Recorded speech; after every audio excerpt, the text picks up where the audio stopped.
Permítame saludar, Juan Pablo, a don William Camargo. Él es nuestro nuevo ministro de la Infraestructura.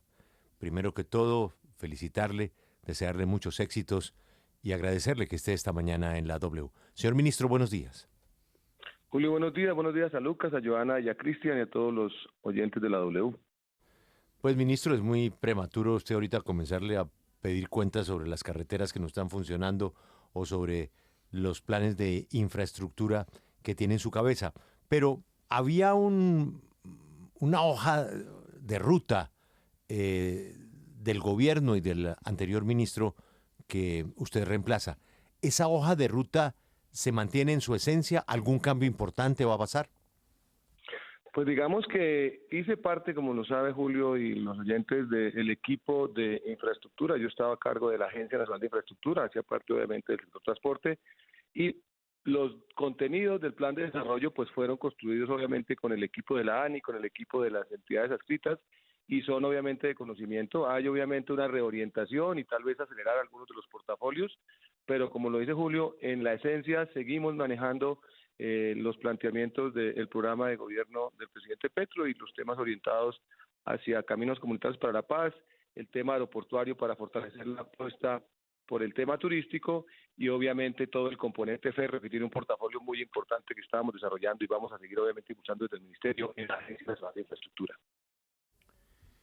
Señor ministro, usted dio una instrucción al instituto que maneja una buena parte, si no la parte más importante del presupuesto, que es Invías para las vías del país. Momentico, yo quiero mirar. Así es de que paremos todo y miramos. Eso lo entendí yo así. Pero ayer supimos y nos llegaron copias de las actas que domingo y lunes festivo, 1 de mayo, siguieron firmando contratos.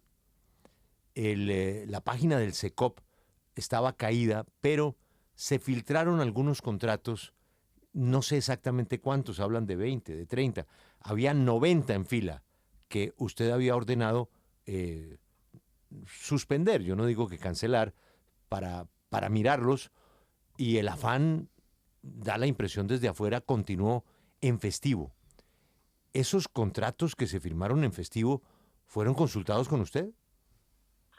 Pues Julio, efectivamente, cuando fui nombrado ministro designado ese mismo día, en la tarde tal vez con el señor ministro saliente, el doctor Guillermo Reyes, en la reunión yo solicité que se considerara suspender los procesos que estaban en camino a SECOP, o que estaban inclusive colgados en SECOP, para que pudiera efectivamente hacer la revisión. Esa instrucción efectivamente salió del chat de los equipos directivos y se transmitió así a los diferentes directivos que hacen parte del sector transporte.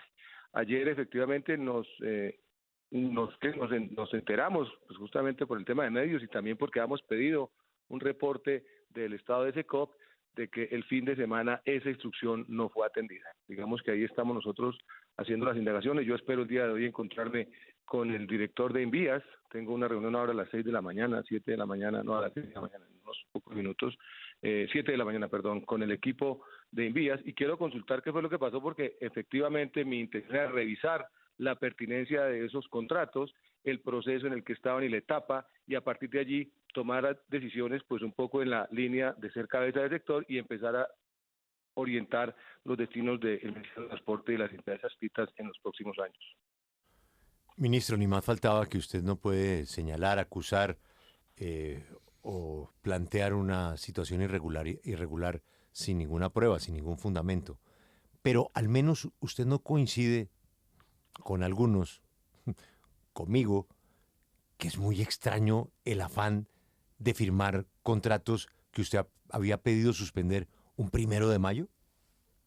Sí, digamos que no deja de faltar un poco como de rigor en el ejercicio. Uno solicita como ministro entrante que algunas decisiones se pospongan con la intención de revisarlas, y realmente uno encuentra allí una ruptura de la confianza que tenía uno en ese equipo que venía trabajando al frente de la dirección de las entidades del sector. No fue solamente en el Invías, también estamos revisando en otras entidades qué situación se presentó, y sobre eso pues en su momento las investigaciones determinarán si las instrucciones se acogen, si en los comités esas instrucciones bajan efectivamente a los equipos encargados de materializarlas, y sobre eso pues se establecerán las acciones correspondientes, Julio.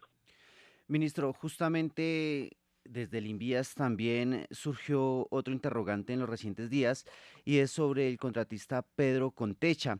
Allí pues efectivamente usted sabe toda la polémica que se ha generado con este contratista, sin embargo en los recientes días también nos llegaron denuncias que le habían entregado nuevos contratos del INVIAS, a pesar pues que la orden en el cambio de jefe del ministerio era que esto no ocurriera. ¿Usted sabe qué ha pasado con este contratista? Bueno, pues digamos que no tengo todavía el conocimiento del detalle de los contratos que venían en proceso de ejecución o en proceso de adjudicación. Yo la instrucción que di fue efectivamente suspender para revisar los contratos. En ningún momento sugerí que un contratista determinado no pudiera acceder a las oportunidades de pluralidad, concurrencia que existen en la contratación pública. Y esperaré, digamos, la información correspondiente para evaluar. Digamos que en la práctica los procesos de contratación surten unas etapas en páginas oficiales y adicionalmente son procesos en curso que en algunos casos no pueden suspenderse o tienen plazos establecidos para su adjudicación. Habría que mirar en cada caso qué sucedió, indistintamente del contratista que esté al frente de la intención de participar en contratos con el Estado. Ministro, su llegada al sector de transporte pues genera movimientos dentro del mismo. Entonces usted sale de la ANI, pasa al ministerio, queda la vacante en la ANI, sale el director del Invías, pero poco se ha dicho sobre la Aerocivil. El director de la Aerocivil, que además pues tiene un sello de uno de los partidos que ahora va para la independencia. Eh, ¿Habrá cambio en la Aerocivil? Pues digamos que lo que yo puedo decir al respecto es que la primera reunión que tuve fue justamente con el doctor Sergio París, a quien conozco desde la época que trabajamos con el doctor Gustavo Petro cuando él era alcalde de Bogotá. Con Sergio pues nos une ese conocimiento de hace muchos años, bueno, muchos años no, realmente fue cuando el presidente fue alcalde y en su momento él era el director de Transmilenio, gerente de Transmilenio. Luego volvió nuevamente a la Aerocivil. Conozco a Sergio, digamos, desde esa época, sé que es una persona solvente, técnicamente muy soportada pues en su trayectoria en la Aerocivil y frente a eso, pues lo que yo voy a evaluar es justamente el trabajo que hay alrededor de la entidad, los eventos que se han presentado, digamos, como afectaciones a servicios en el tema de algunas aerolíneas y adicionalmente el estado de la gerencia pública frente a la Aerocivil, pero digamos inicialmente frente a la Aerocivil no tengo yo una intención diferente a evaluar y sobre esa base tomar alguna decisión respecto a la permanencia o no del doctor Sergio al frente de esa cartera. Señor ministro, hace meses volvió a surgir el debate sobre si se debía soterrar o no la primera línea del metro de Bogotá. Ahí hubo un tiro y afloje entre el gobierno nacional y el gobierno distrital y se hicieron unas mesas de trabajo. Finalmente, ¿qué va a pasar con esa primera línea del metro?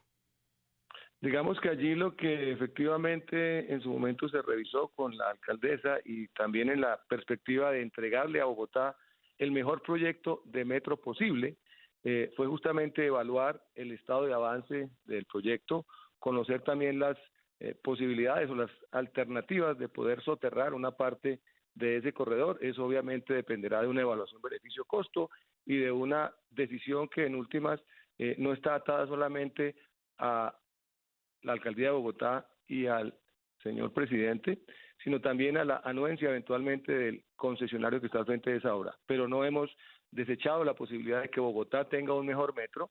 Al respecto, digamos, las alternativas de las últimas líneas que ha desarrollado en factibilidad Bogotá, como la línea 2 y la línea 3, siempre se han sugerido subterráneas y no deja de ser, digamos, algo anecdótico que la primera línea, que en su momento también sugería un trazado subterráneo, cambiara completamente su tipología, con unos impactos urbanísticos que pues para nadie son desconocidos. Yo en la práctica hice parte del equipo que estructuró esa primera línea, conozco las bondades del proyecto que en su momento se diseñó y digamos que fui en su momento también crítico de la postura que planteó la administración entrante frente a la modificación. Yo inclusive lo argumenté en alguna nota de prensa que la decisión de modificar ese trazado y la tipología nos iba a enfrentar a 7 años sin metro. Efectivamente, el tiempo me dio la razón. Señor ministro, pues no pararíamos acá a hablar de las aerolíneas de bajo costo, del futuro de Viva, de Ultra, de la situación con Avianca, pero yo creo que no sería justo con usted atropellarlo de preguntas cuando usted hasta ahora está llegando a su despacho y se encuentra con un primer inconveniente, diría yo. Es que en el Invías firmaron una cantidad de contratos que usted pidió que por ahora no se firmaran. Ministro, muchos éxitos y aquí a sus órdenes. Gracias, Julito, y muchas gracias por el respeto del tiempo. Tal vez el activo más valioso que tenemos y que lo desperdiciamos a veces en congestión y en falta de programación de nuestros recorridos cotidianos. Buen día a todos los oyentes y muchas gracias. Buen día.